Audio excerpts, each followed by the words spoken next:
kepada Gabe untuk dia menjadi Tama lebih baik. Nah, harapanku adalah di rumah belajar ini anak-anak yang aku lihat tadi dengan mereka butuh pendampingan calistung, membaca dan berhitung, mereka menjadi bisa, itu jadi lebih baik. Ketika tamu-tamu yang datang untuk mengunjungi kami, banyak orang yang baik yang datang penasaran gitu, gimana sih rumah belajar Gabe Tama gitu. Shalom Bapak Ibu Saudara-saudara sekalian penonton setia kanal YouTube Kuliah Kristen Batak Protestan. Kembali lagi bersama saya calon diakonis Marlin Celumban Tobing dalam podcast HKBP.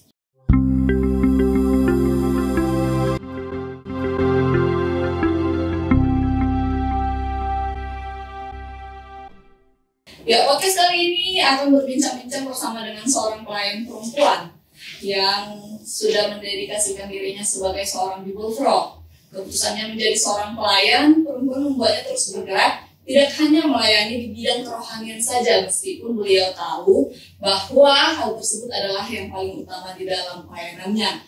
Tetapi di balik pelayanannya di Huria atau di jemaat, beliau juga mendedikasikan dirinya untuk mengembangkan kemampuannya dan mendirikan rumah belajar yang disebut Rumah Gabe Tama yang ada di Basampuran, daerah Siantar. Nah, Bapak Ibu, langsung saja kita berbincang-bincang bersama Kakak Bible Pro, Kak Friska Ritonang yang saat ini sudah bersama dengan saya di tempat ini. Kita kasih kesempatan dulu untuk kakak kita, Kak Friska. Halo Kakak. Halo. Apa kabar Kak? Sehat. Baik. Nah, teman-teman kita di rumah nih Kak, pastinya banyak yang belum mengenal Kakak, siapa, bekerja dan melayani di mana, dan Kakak mendedikasikan diri Kakak di bidang pendidikan dan membuka rumah belajar itu seperti apa? Ya, untuk teman-teman semua, perkenalkan saya Bible Pro Friska Ritonang. Saat ini melayani di HKBP Basampuran, Resort Balaka, Distrik 5 Sumatera Timur. Dan sambil pelayanan, aku membuka rumah belajar Gabe Tama di tempat pelayananku sekarang. Di dekat dengan gereja? 500 meter dari gereja, tapi masuk ke dalam seperti itu. Oke kan, baik. Langsung saja nih Kak, kita berbincang langsung. Bagaimana sih awalnya Kakak memiliki keyakinan terlebih dahulu untuk menjadi seorang Bible Pro Kak? Iya, tentang Bible Pro latar belakang pertamanya sih itu aku mulai dari anak-anak waktu ke sekolah minggu gitu. Jadi waktu itu kami ada waktu kita kecil dulu kan masih ada si CCA, satu resort seperti itu gitu. Jadi aku mewakili dari gereja Manggaran, kami berangkat ke resort dan ada Bible Pro Resort gitu, yang menguji itu Bible Pro Resort gitu. Terus aku waktu diuji gitu kan aku mikir gini, itu apa ya? Karena masih belum paham apa itu Bible Pro waktu anak sekolah minggu. Itu apa ya? Terus aku tanya itu Bible Pro gitu, terus untuk pelayanan anak gitu. Kemudian melakukan pendekatan sama kami peserta gitu kan. Aduh, aku harus jadi seperti ini nih. Gitu. Langsung di situ ya? Iya, langsung gitu. Aku harus jadi seperti ini nih gitu kan. Terus berkembang lagi, beliau datang ke Pagaran khotbah gitu kan, ke mimbar gitu, kami bahas. Terus aku lihat ini yang kemarin khotbah gitu kan, makin tertanam kursus seperti ini gitu. Terus SMP, SMA ditanya sama orang tua mau kemana, sekolah di negeri aja, karena kalau swasta ya dengan latar belakang ekonomi gitu ya, ke negeri aja biar terbantu biaya gitu kan. Enggak, aku mau di swasta gitu. Akhirnya aku berbincang ke orang tua, aku masuk sekolah di Bible Pro yang aku nggak tahu tempatnya di Lagu Boti dan aku nggak tahu tempat seperti apa, tapi orang tua bilang enggak, pokoknya harus ke negeri. Akhirnya aku coba di negeri, masuk di negeri gitu. Kemudian dalam hati aku nggak panggilan ke situ, aku mau Bible Pro gitu. Aku hubungin keluarga, kebetulan ada di Toba, kalau orang tua ya udah berangkat sendiri gitu. Akhirnya berangkat sendiri, terus masuk, jadi deh sekolah Bible Pro sampai tamat dan sekarang. Nah, sebelumnya nih Kak, tahun berapa nih? 2014. Ya, berarti sudah dari Majalah Tuhan kamu sekarang sudah berapa lama Kak? Kebetulan kemarin tanggal 1 Juli itu kami 5 tahun berkawan. Wow, Selamat ya. 5 tahun. Nah, sudah menjadi seorang Bible Pro selama melayani 5 tahun yang sudah Kakak bilang Kakak lalui, apa yang menjadi kendala Kakak dalam melayani? Kendala, aku ingat sih waktu di Porsea itu baru setengah tahun Majalah Tuhan, dan aku lihat aku pengen berkembang, aku punya banyak tujuan seperti itu, cuma aku dibatasi ruang dan gerak, dibatasi dana seperti itu, dibatasi juga bahwa seorang Bible Pro ingin melakukan sesuatu itu masih ada harus yang dilalui seperti itu. Kemudian aku berpikir aku harus lanjut studi. Ya, aku lanjut studi ke Jawa. Setelah aku bertahun setengah tahun, aku cuti studi. Nah, ketika aku cuti studi, sekat-sekat yang membuat aku susah maju, itu kan kendala tadi. Kendala ketika aku mau membuat rumah belajar waktu itu, aku belum ada relasi, terus aku juga belum punya pengalaman seperti itu. Lalu aku studi di UKSW, ambil S2. Nah, di situ aku bertemu dengan teman-teman di luar dari pelayanan HKBP yang mereka juga punya rumah belajar, mereka juga punya buka yayasan dan segala macam. Kemudian aku berpikir, pasti aku bisa gitu. Akhirnya aku berpikir tantangan itu sebenarnya pasti ada. Cuman ketika aku nggak mau maju, aku nggak mau berjuang, nggak bisa gitu. Jadi intinya ketika aku menghadapi tantangan itu adalah aku memang berusaha untuk melewati itu gitu, dan juga seperti ini Kak, aku ingat juga waktu tantangan jadi Bible Pro gitu kan, ruang gerakku yang terbatas. Tapi ketika aku yakin bahwa aku gagal nih, aku pernah gagal untuk membangun mimpiku. Cuma ketika dalam kegagalanku ini aku nggak berhenti di situ aja gitu. Ya maju lagi. Tahu juga dari kegagalan kan ada pengalaman yang membuat aku kemarin kurangnya di mana ya? Oh berarti aku kurang relasi nih. Kemarin aku di mana? Oh dan aku belum kuat nih gitu. Jadi selama setengah tahun di Porsea, terus lanjut kuliah, dan kemudian kembali lagi melayani, kami melihat di sosial media kakak ini, kakak lebih kayaknya fokus ke anak-anak, ke lansia dan perempuan. Tapi memang pada dasarnya itu memang Bible Pro fokusnya ke situ ya kak ya. Nah, apakah di dalam melayani didasari dengan ini juga kakak semakin timbul niat untuk membangun rumah belajar dari itu? Iya, itu poin keempat dari protokolan Bible Pro. Lebih diberikan secara khusus pelayanan kepada perempuan, anak, remaja, dan juga kaum ibu seperti itu. Nah, waktu aku di S1 di Bible Pro, aku membahas penelitian tentang poin keempat, dan aku banyak menggumuli pelayanan anak gitu. Nah, mengapa aku menggumuli pelayanan anak? Karena aku pikir bahwa pelayanan anak itu adalah fondasi dasar untuk mereka menjadi generasi emas. Kalau sekarang kan pemerintah menggalakkan tentang generasi emas seperti itu. Nah, yang aku lihat adalah bahwa anak-anak yang aku dampingi sekarang, mereka memang butuh perhatian. Walaupun sebenarnya di tempat lain juga banyak anak yang butuh perhatian dan dampingan. Tapi memang aku memiliki kerinduan dan menggumuli pelayanan anak. Kenapa anak? Tadi aku bilang ya, anak itu fondasi dasar. Jadi kalau dari anak-anak mereka sudah memiliki fondasi yang kuat gitu kan, pasti mereka juga, oh iya dulu aku dibekali banyak nih waktu anak-anak. Jadi mereka punya termotivasi, ya kan dari anak-anak ya sih.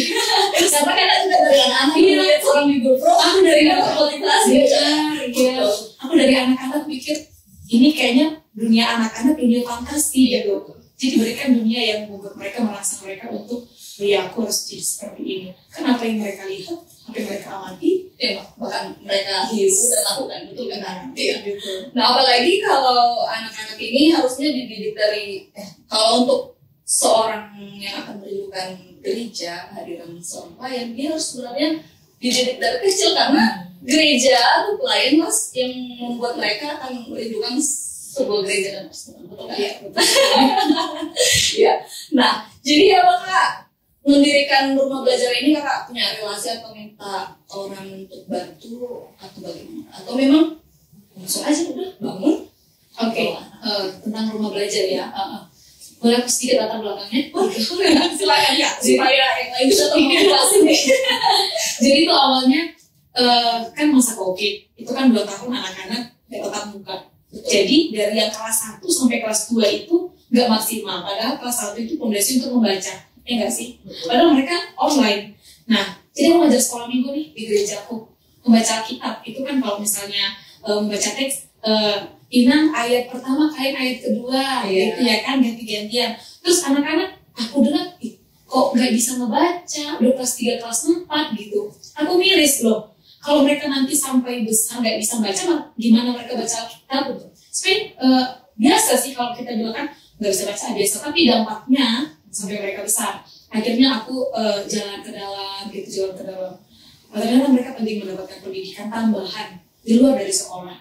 Bukan mengatakan mereka nggak dapat pendidikan dari sekolah, mereka dapat, tapi butuh tambahan. Karena apa? Orang tuanya pamula, pergi pagi pulang malam. Kapan untuk mengajarkan mereka di luar dari pendampingan tadi? Nah akhirnya aku jalan ke satu kampung, aku melihat rumah tua yang udah reok loh, gitu. Rumah tua, kayaknya aku terpanggil, aduh, rumah ini nggak dipakai. Gimana rumah ini kalau aku minta untuk rumah belajar gitu? Terus aku bicara sama masyarakat di desa, namanya Desa Samperantongan gitu. Akhirnya mereka bilang, oh bagus sekali Nang gitu, itu punya jemaat kita. Aku jumpai, singkat cerita, mereka ngedukung. Oke silakan pakai, tapi hati-hati itu rumah yang udah tua. Gimana rumah yang rumah tangga? Iya benar. Terus itu sayangnya juga udah gimana, ada rumah tua udah ratusan tahun gitu. Cuma aku sih berpikir seperti ini, Tuhan pasti pakai aku lihat rumah ini. Aku berpikir gitu. Terus aku foto rumah ini, aku kirim ke teman-temanku. Aku pengen rumah ini jadi rumah belajar. Apa yang bisa kalian bantu? Tadi ya, kayak dana ya. Apa yang bisa kalian bantu? Model seperti apa? Aku mau cat, gitu. Aku mau bikin spanduk. Terus aku mau buat itu semua waktu kalau nanti kita lihat rumah belajarnya itu sebelumnya nggak semua pakai kayu. Jadi pakai apa? Ada yang bolong. Jadi kalau misalnya anak-anak belajar kan itu bisa lompat terjun ke bawah gitu. Jadi kayak misalnya kurang safety juga ya? Iya sebelumnya. Jadi aku berpikir gini, aku harus bergandengan tangan dengan pemerintah ini. Karena anak-anak desa seperti itu. Aku datangin nih kepala desa saat itu masih PLT karena belum pemilihan. PLT dari kantor camat gitu. Jadi aku ceritain, karena aku berpikir seperti ini, kalau misalnya itu dari masyarakat itu pasti respon. Ini kan dari luar PLT gitu pelaksanaan, tapi udahlah mau angka aja gitu. Ternyata disambut baik, enggak sih? Disambut baik. Oke, nah kapan gerak? Apa yang bisa kami bantu dan segala macam, nanti masyarakat diarahkan. Oke, kita gotong royong hari Sabtu ya amangnya, kita mau ngecek, kita mau perbaiki, ceritakan semua gitu. Terus sampai hari Sabtu, aku pulang sermon resort nih, sampai Sabtu gitu dengan semangat. Aku udah telepon temanku, kalian butuh apa? Aku butuh cat, aku butuh papan tulis, aku butuh meja. Tersedia, Tuhan baik gak sih? Tersedia gitu loh. Aku foto itu kasih teman-temanku gitu. Kalau uangku pada saat itu ya, takutnya pelayan juga. Ini kak, waktu itu aku masih baru masuk KKBP setengah tahun. Itu di bulan 9. Aku baru cuti studi, aku baru masuk KKBP setelah studi itu bulan 3. Jadi aku harus setengah tahun dan belum sentralisasi gitu. Ya, kita tahu. Jadi belum sentralisasi. Itu masih aku baru setengah tahun setelah jadi pengangguran gitu ya. Setelah jadi mahasiswa gitu. Jadi ya kekuatanku belum kuat tentang dana, tapi aku merangkul teman-temanku yang juga mereka pelayanan anak memberikan hati seperti itu. Lalu aku bilang ke pemerintah, aparat desa, mereka bilang oke nih. Terus aku datang gitu naik motorku gitu kan. Kupikir sudah banyak loh masyarakat ini ya kan yang buat orang ini. Aku lihat kok nggak ada orang ini yang datang gitu ya kan. Rupanya mereka ketemu pagi-pagi. Lalu aku pulang sermon. Nggak tahu. Aku nggak tahu. Rupanya cat di rumahku masih gitu kan. Mereka udah bersihin gitu. Terus besoknya kami mau opening, mau pembukaan rumah belajar. Gak mungkin masih seperti yang aku bilang tadi, masih ada yang reot, masih belum dicat, masih ada yang bisa lompat, anak terjun bebas. Oke, aku jemput kepala desa. Amang, ini semua catnya, gimana ini? Aku nggak tahu tadi pagi, kita prakomunikasi seperti itu. Lalu, yaudah Inang, kita yang kerjain. Kami dua yang kerjain loh, Kak. Bersama, yes, kayak berdua yang kerjain gitu kan. Kemudian saat itu ditelepon aparat, ditelepon, ayo datang lagi. Ayo so Inang bibir. Rumah musik katanya gitu kan, hujan, pas hujan gitu. Jadi akhirnya karena hujan gak datang, jadi oke. Terus semua masyarakat belum paham apa itu rumah belajar. Mereka belum diedukasi. Jadi sama kepala desa menggergaji untuk menutup yang bolong tadi. Aku bersih-bersihin, yang punya rambang-rambang banyak gitu ya. Terus orang lewat gitu kan, heran orang kerja juga halakan, mungkin gitu pikir mereka kan. Tapi aku aduh kok sampai sebegini ya Tuhan ya gitu, sampai sebegini sekali gitu. Akhirnya ya udah, aman itu diperbaiki semuanya itu kami hampir 4 jam kerjanya dan selesai gitu.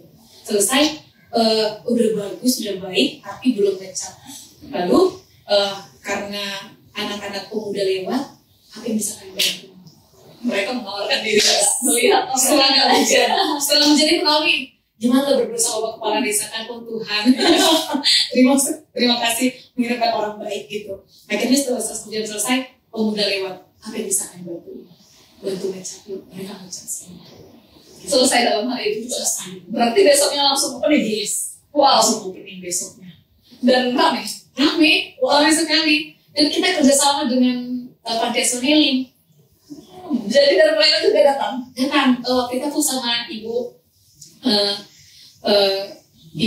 pimpinan Elim, ya. Aku bilang, ibu aku punya kerinduan buka rumah belajar di desa yang termasuk dalam juga seperti itu. Tapi bisa kalian bantuin gitu. Kayak mau pembukaan rumah belajarnya ibu, karena kan Elim juga fokus ke anak, ya, fokus ke pelayanan anak. Tapi bisa kalian bantu, siapa tahu bisa ngasih buku, tulis gitu kan. Oke siap, kami datang gitu. Jadi ramai sekali kan, ramai sekali gitu. Di luar prediksi karena aku bilang ke Gamot kalau kami kan bisa Simalungun itu kayak aparat desa namanya Gamot.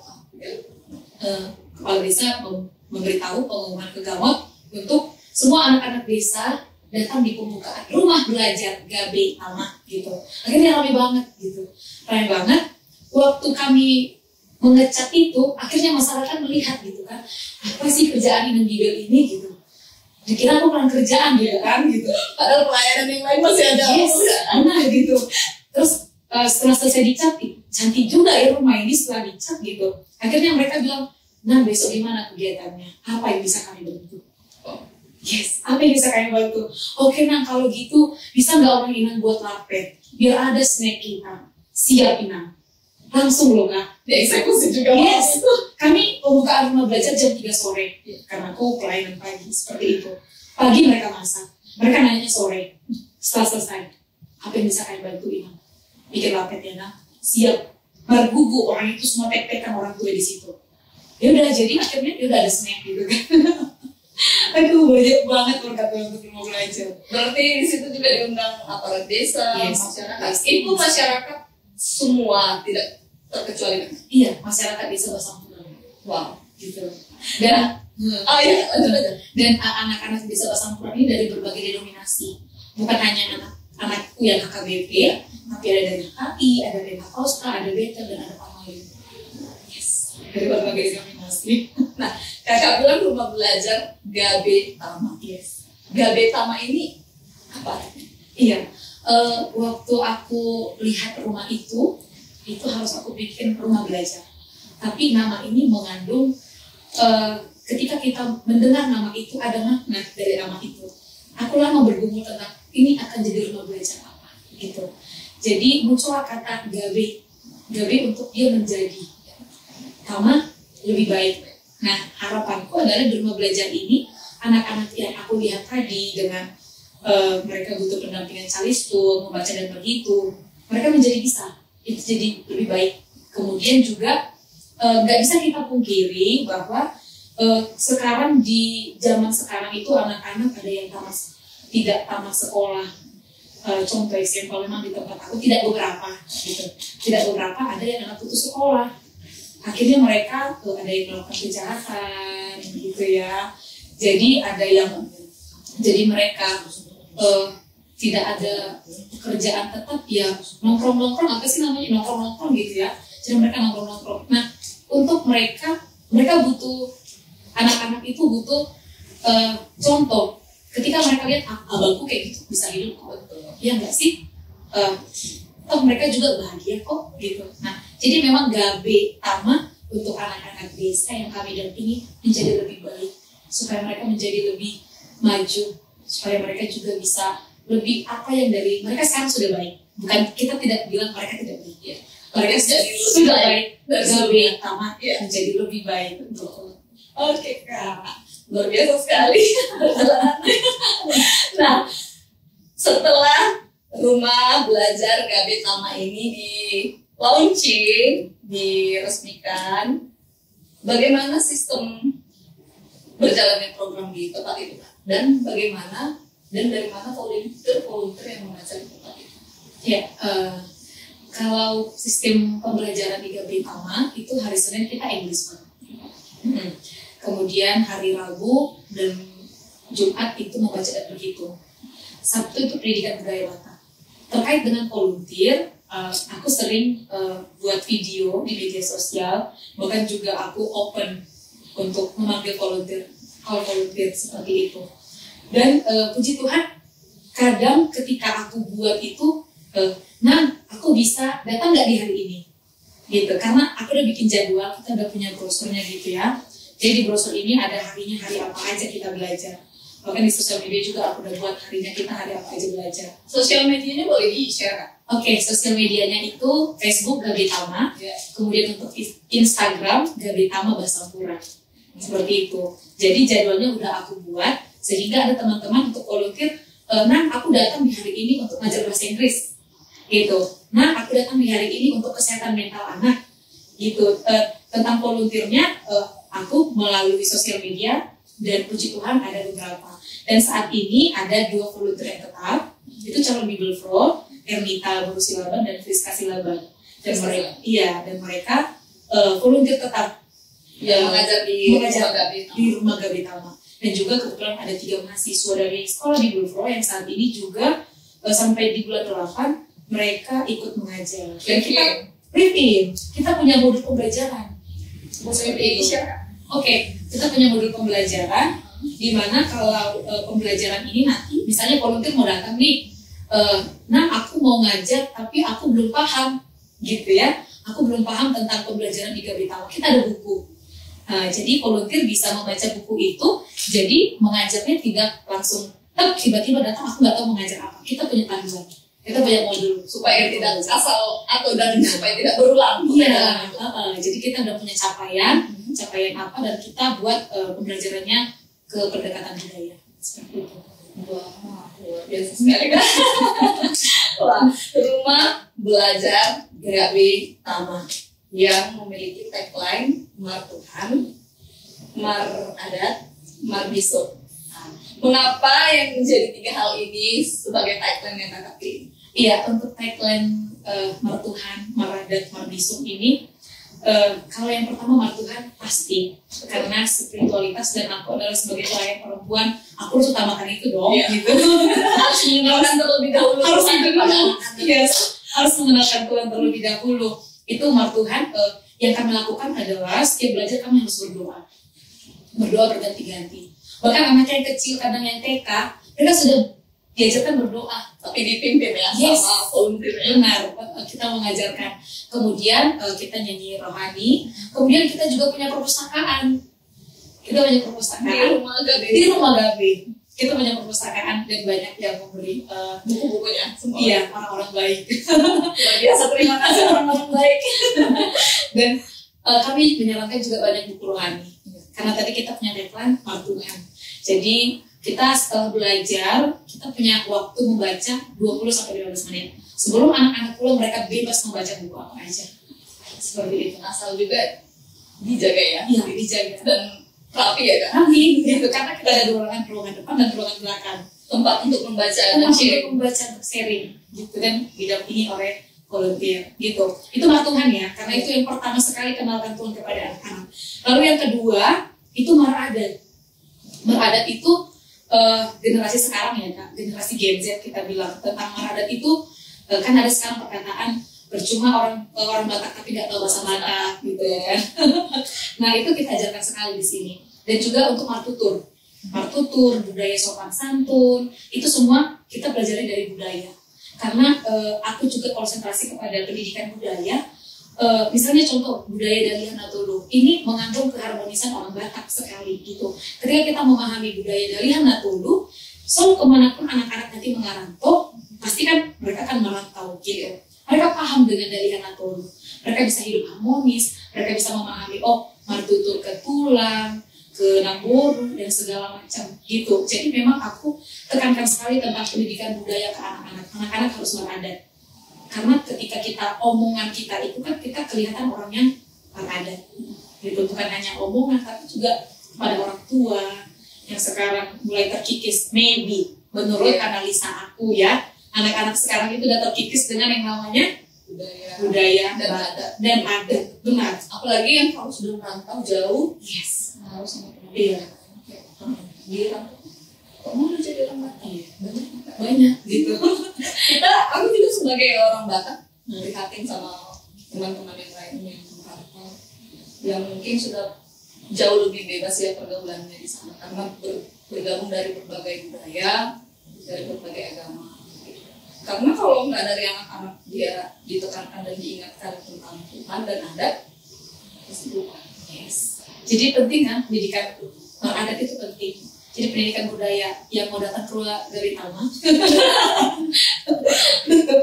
belajar tentang budaya Batak ya. Kita sama-sama belajar. Setidaknya ketika tamu-tamu yang datang untuk mengunjungi kami, banyak orang yang baik yang datang penasaran gitu. Gimana sih rumah belajar Gabri Tama gitu. Ketika mereka melihat ya, puji Tuhan ada kemajuan untuk anak-anak yang kami dampingi sebelum dan sesudah di rumah belajar Gabri Tama tentang hal adat tadi, tentang budaya Batak tadi ya. Tutur, sopan santun, ya walaupun masih banyak yang perlu didampingi. Itu tadi yang kedua tentang beradat. Kemudian marbisuk. Marbisuk ini kan untuk mereka lebih bijak, lebih pintar. Nah itu kami dengan pendidikan English Fund, matematika, pelajaran umum untuk mereka menjadi anak yang marbisuk. Gitu. Itu 3 tagline kami yang memang menjadi fokus utama kami pada anak-anak yang kami dampingi di rumah belajar Gabri Tama. Tadi seperti mengikuti cerita kakak nih, bahwa yang hadir di situ itu kan terbuka untuk umum ya. Nah saya lihat dari media-media sosial, saya tadi sudah cek media sosialnya Gabri Tama, saya lihat ada dan seperti yang kakak bilang, saya mau datang nih sebagai volunteer. Yes. Apakah itu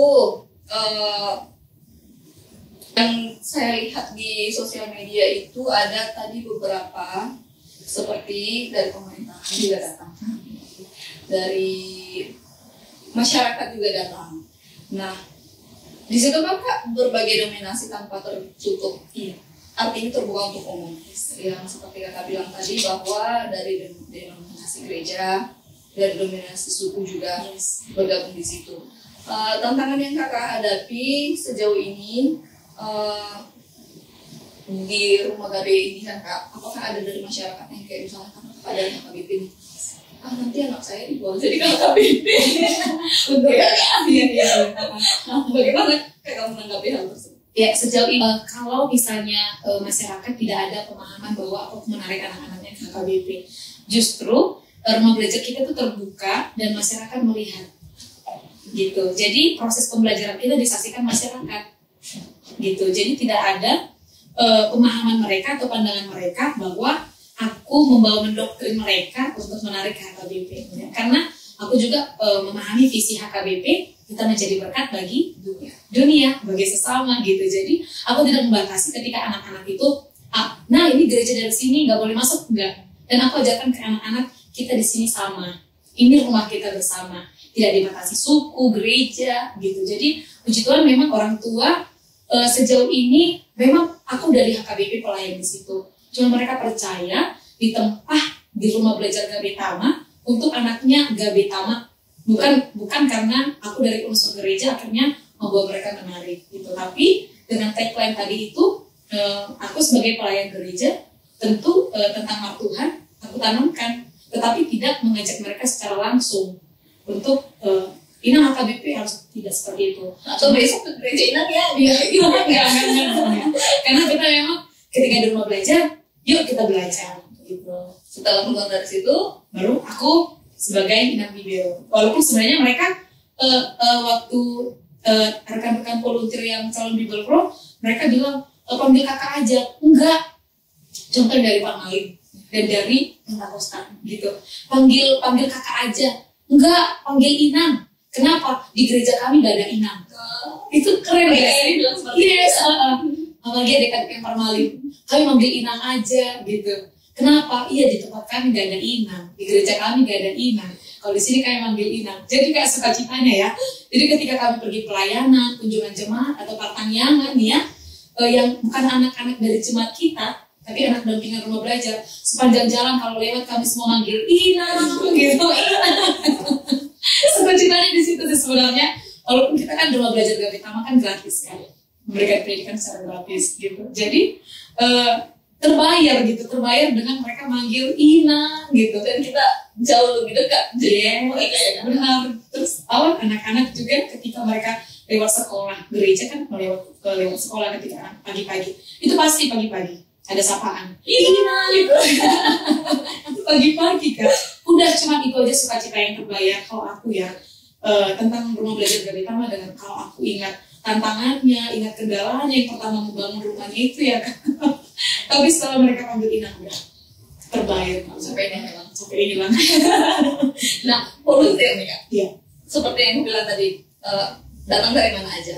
Berarti itu juga tidak dibatasi, mau siapa saja pun yang menyediakan diri untuk menjadi volunteer diterima ya Kak. Yes. Nah, untuk volunteer yang 2 orang yang jadi volunteer tetap di rumah Gabitama Kak, bagaimana sistem ya tolak di zaman sekarang ya Kak? Apakah mereka juga mengajar sebagai volunteer yang sukarela atau juga diperhitungkan untuk bagaimana kehidupan di tempat itu gitu? Ya, tentang volunteer tetap ya. Kalau volunteer yang tidak tetap kan mereka datang selesai belajar pulang. Nah, ini udah 3 bulan mereka volunteer tetap di rumah belajar Gabitama gitu ya.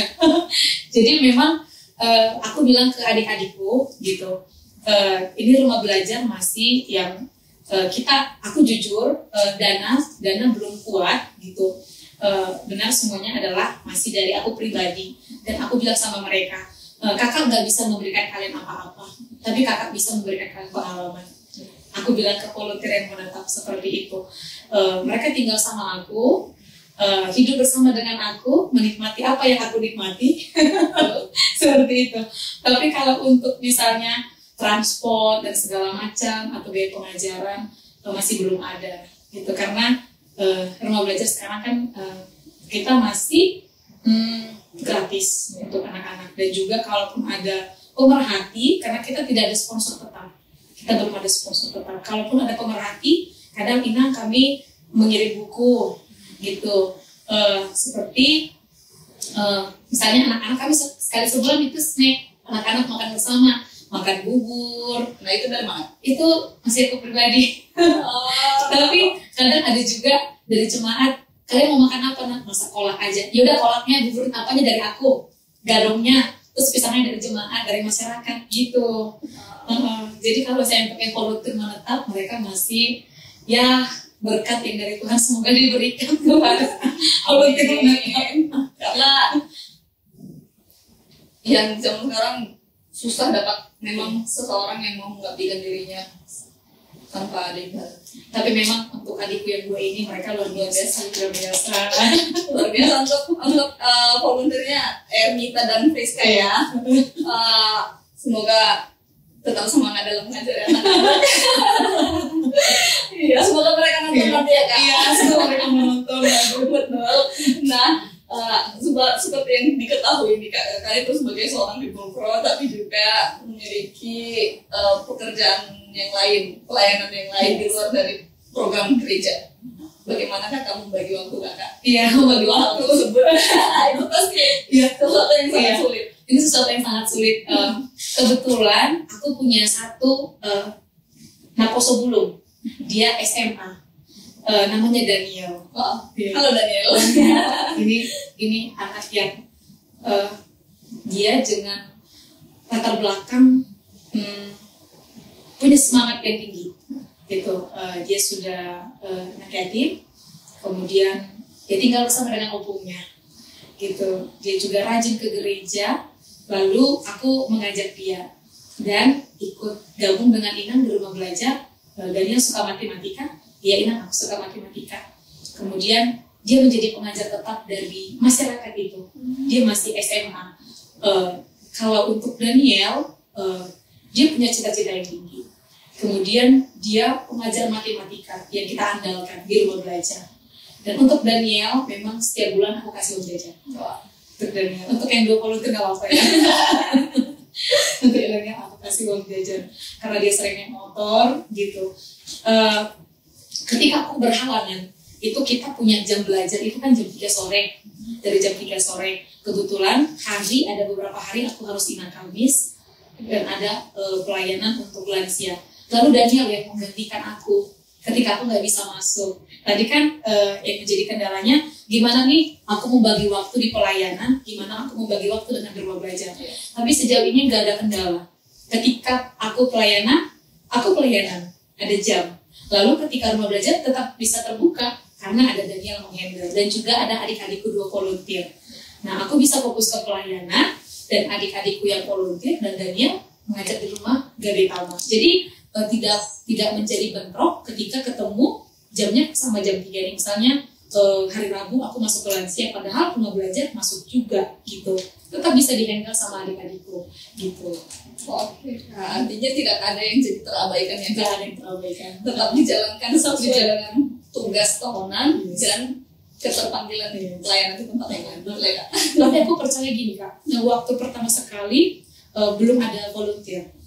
Dan aku belum menjumpai Daniel. Cuma aku selalu dalam konsep pemikiranku bahwa aku melangkah dengan iman. Segala sesuatu yang aku buka, rumah belajar yang di luar dari kendaliku, yang di luar dari pemikiranku, bahwa Tuhan menyediakan teman-teman yang membantu untuk beli cek, orang tulis, meja belajar, itu punya meja belajar seperti itu. Pasti juga Tuhan buka jalan kok untuk ketika aku mau melayani Tuhan, tapi aku juga rindu untuk melayani anak-anak. Bagaimana kedua ini tidak tertinggal? Pasti Tuhan buka jalan. Aku itu prinsipku. Tuhan buka jalan.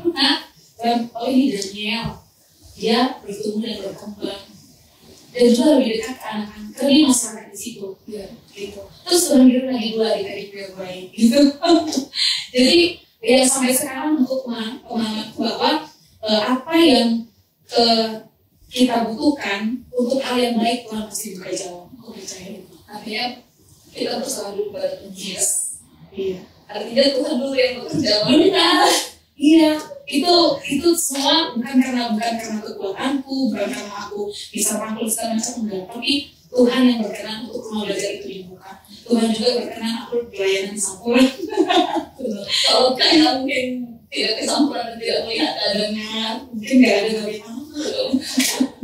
Seperti itu, saya kan mungkin pelayanan pendiriannya mencukupi gitu ya. Tapi ketika kakak ditempatkan Tuhan di tempat yang sedikit lebih jauh dari kota, dia sepertinya saya harus memberikan sesuatu yang berkesan bagi mereka gitu. Ya. Nah, selain belajar Kak di rumah Gabe Tama, kami lihat di sosial media bahwa ada nih perumahan konferensi itu nih yang diadakan di rumah Gabe Tama. Itu diadakan sekali sebulan kah atau bagaimana? Iya, itu Gabe Tama Hotel gitu. Tujuan rumah belajar juga untuk mendampingi anak-anak menemukan bakat mereka sejak usia dini gitu. Karena Marbisuk tadi kita sudah berikan pendampingan tentang pendidikan, tapi dari usia sejak dini kita juga menstimulus anak-anak untuk mereka, oh iya aku hobiku itu di dance, hobiku itu di motor, hobiku di menyanyi, hobiku di fashion show. Kita dampingi anak-anak. So aku pernah ikut di kegiatan hotel juga itu di Siantan. Aku berpikir gimana caranya aku bawa anak-anakku ke sini. Tapi kayaknya itu susah gitu. Susahnya adalah latar belakang ekonomi keluarga. Aku nggak mungkin memaksakan kehendakku untuk anak-anakku harus bertumbuh. Padahal aku tidak melihat kondisi masyarakat seperti itu.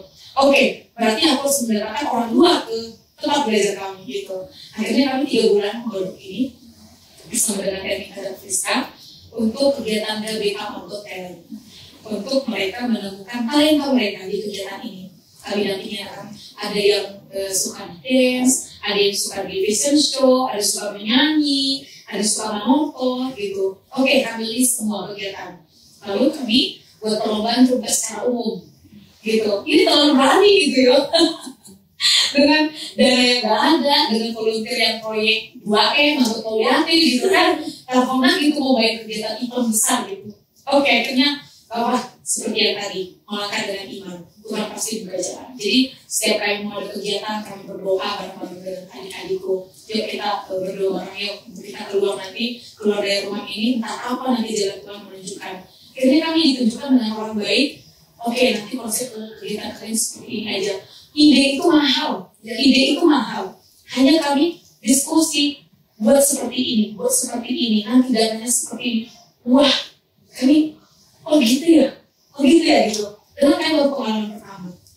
Jadi ada adik-adikku yang khusus mendampingi mereka untuk belajar, kami di luar untuk mencari dana, untuk cari inspirasi gitu, untuk membuat, sekarang kan segala sesuatu kan kita ada sosial media nih, editing, untuk buat playernya, informasi dan segala macam itu semua begitu guys. Nah, sampai pada kegiatan yang Gabetama Got Talent di tanggal 26 kemarin itu bisa sukses semua karena berkat Tuhan. Kami bertemu dengan Panti Asuhan Elim, ketemu dengan Ibu Evelyn. Ibu, kami ada kegiatan seperti ini. Apakah anak-anak Panti Asuhan Elim ingin ikut di kegiatan ini? Siapa tahu mereka juga ada yang berbakat. Oh, apa aja kegiatannya? Ada fashion show, ada dance, ada monolog. Oke, kami ikut, gitu ya kan? Oke, berarti nambah edukasi juga untuk anak-anak di desa, gitu. Bertemu dengan anak-anak ini. Kemudian aku bilang, Ibu, bahwa bisa nggak bantu kami? Aku bisa bantu. Hadiah anak-anak Ibu, gitu ya, ada dari Ibu Pendeta yang dia, gitu. Hadiah anak-anak Ibu, oh kami bisa ngasih tulis pas kenaikan kelas, cocok sekali gitu. Terus apa lagi? Apa Bu yang bisa dibantu untuk anak-anak dampingan dari tamu? Ada berapa orang? Sekitar 40-an. Oke, nanti kita kasih hadiah gitu. Kasih tas. Semua anak-anak dampingan dari tamu ada tas gitu. Tanpa dia mengikuti kegiatan ya? Iya, itu untuk anak dampingan supaya mereka juga termotivasi dan lebih semangat belajar. Oke, itu kasih saya ya begitu. Terus kami jumpa yang lain untuk kegiatan itu, dana dan segala macam. Ketemu dengan orang-orang baik. Setiap siapa yang kamu temui itu kami sounding. Kami ada kegiatan ini, ada rumah belajar di desa untuk mereka menampilkan bakat mereka sejak usia dini. Kami terbatas dana, kami bisa dibantu. Itu kami selalu sounding. Terus kami tunjukin video kami latihan. Karena kami pagelaran budaya itu Martumba. Dan itu memang sekarang menjadi ikon di rumah belajar Gabetama. Martumba itu permainan tradisional budaya Batak, menari dengan memainkan alat musik, misalnya itu pakai batu kelapa gitu. Jadi sampai di tanggal beberapa hari sebelum kegiatan itu perangkat lumayan, musik lumayan, terus panggung lumayan, ya lumayan besar gitu ya kan. Ini gak mungkin proyek juga gitu. Akhirnya kami diskusi dengan tim. Oke, kita gandeng yuk Nakosu Desa. Bukan hanya Nakosu Gereja, Nakosu Desa. Akhirnya kami undang mereka, resmi undangan ini, ya, resmi undangan, tanda tangan. Jadi mereka kami panggil, kami duduk bersama di rumah gereja. Kami duduk bersama, kami sampaikan, kami ada rencana membuat event ini, dana kami terbatas. Kami selalu begitu. Tapi kami punya keyakinan untuk berjalan dengan lancar. Apa yang bisa kami beli? Oke, kami butuh peralatan. Perangkat masyarakat, perangkat serikat ada. Itu ada empat lumbu perangkat. Itu kami bisa pinjam inang. Dan hanya upah pasang, kan pasang perangkat lumayan ya. Hanya upah pasang. Jadi gimana sewanya? Gak usah 2M aja. Masih juga nggak mau gitu. Jadi kami hanya bayar tentang upah pasang dan bongkar. Perangkat juga lumayan. Dan musik juga. Itu ada donatur yang membeli musik dan panggung itu dari yayasan. Itu ada satu yayasan juga, Yayasan Pondokasi. Itu disiapkan. Itu Yayasan Pondokasi yang juga aku selalu sounding. Ibu, kami ada pelayanan anak di desa mau buat event ini. Apa yang mau dibutuhkan? Butuh snack, butuh musik, dan butuh panggung untuk anak. Oke. Dan mereka datang. Mereka bawa mobil pintarnya. Mobil pintar itu kalau lihat video Gabetama itu ada mobil pintarnya. Akhirnya melihat, percaya bahwa kegiatan itu didanai mereka dengan musik dan panggung itu berjalan seperti itu. Karena kan kita juga harus menciptakan hasil. Gitu. Lalu di kegiatan Gabetama Got Talent ini masyarakat juga antusias. H-4 semua masyarakat diarahkan kepala desa untuk gotong royong. Itu juga aku rekam videonya. Ini soalnya ada sesuatu hal yang aduh gitu, momen pentingnya penting gitu. Semua aku rekam itu semua, ada orang tua, ada opung-opung gitu, semua ada yang bakar sampah gitu. Ini kegiatan desa kita sukseskan bersama gitu. Oke, akhirnya perangkat aman, musik aman, panggung aman. Terus waktu kami udah pasang panggung nih, ada tukang dekorasi, kan dekorasi kan sewa kan lumayan mahal juga. Lalu dia anaknya ikut tampil fashion show.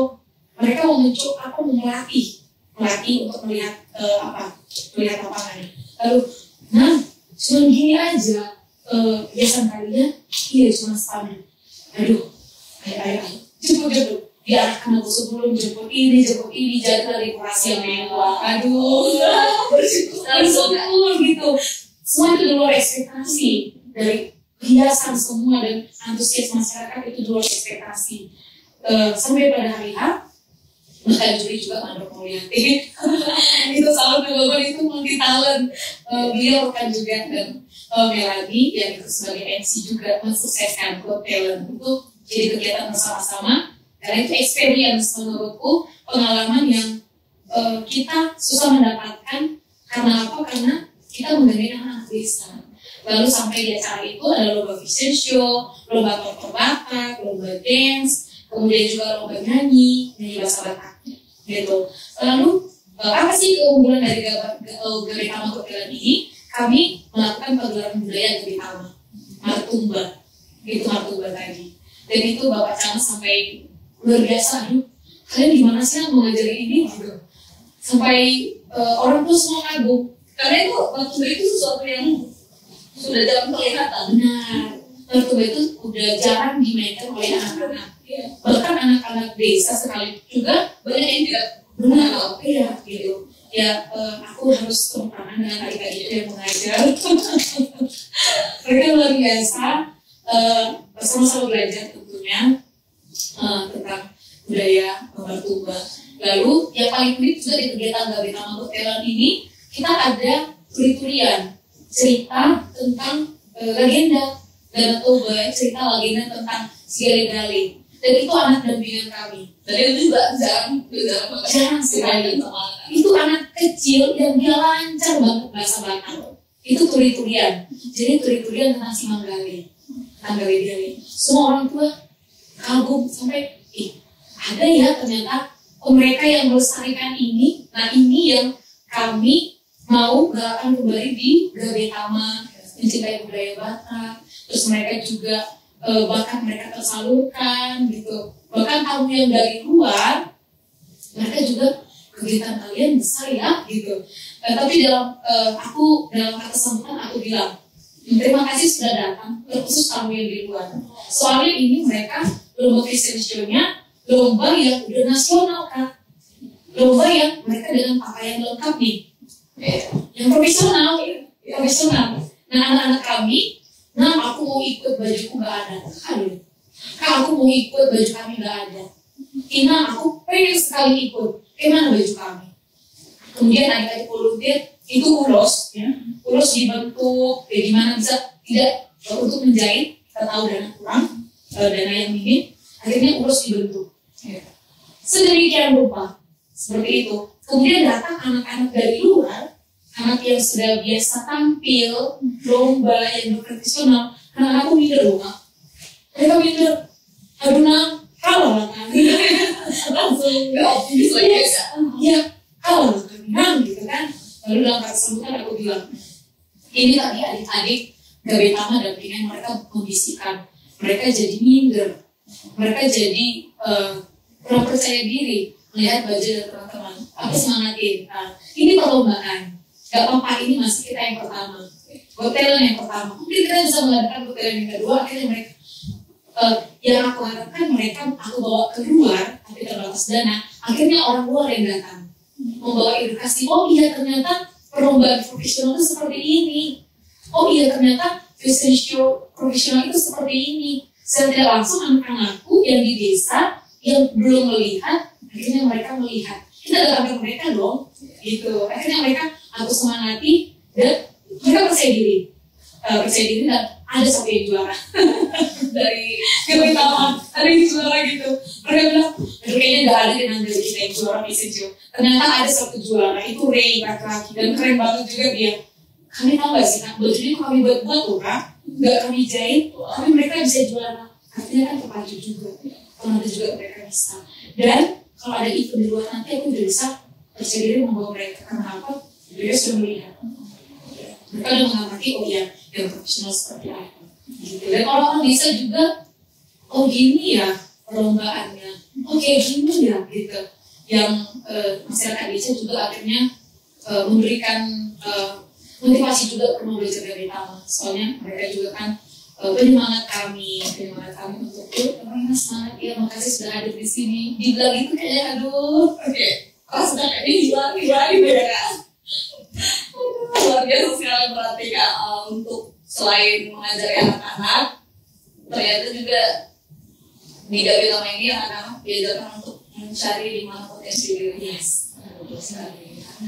Untuk menutup perbincangan kita hari ini, apa yang menjadi harapan kakak pribadi untuk keberlangsungan berjalannya rumah belajar Gabe Tama ini dan gerakan-gerakan rumah belajar lain? Oke, ya.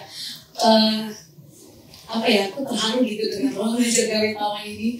Tuhan membawa sampai di titik ini, titik yang harapan-harapanku untuk rumah belajar ini, semoga rumah belajar ini tetap berkembang nantinya, kalaupun aku dipindahkan.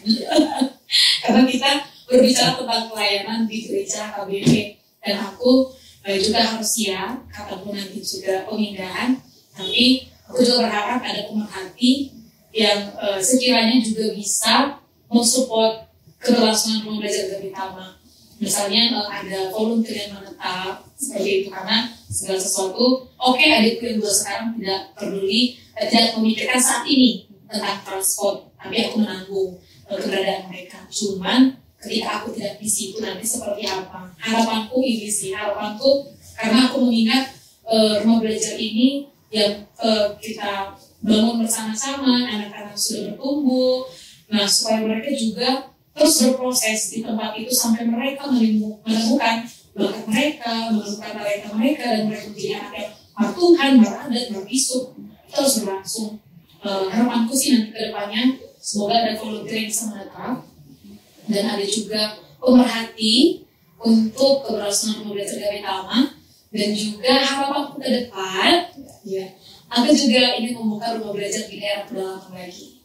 Seperti itu, aku juga udah sounding ke temanku, aku juga membuka di Samosir, rumah belajar di Samosir. Ada satu tempat juga yang mereka sudah menyediakan tempat, hanya kami tinggal datang ke tempat itu untuk membelajar untuk SNUC gitu. Cuman harapanku di rumah belajar Gabe Tama Basakuran, semoga ada volunteer yang terpanggil untuk melanjutkan apa yang sudah baik agar tetap menjadi rumah itu menjadi Gabe Tama.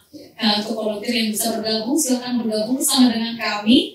Kami siap menyambut teman-teman yang mau menjadi pengajar tetap juga bisa.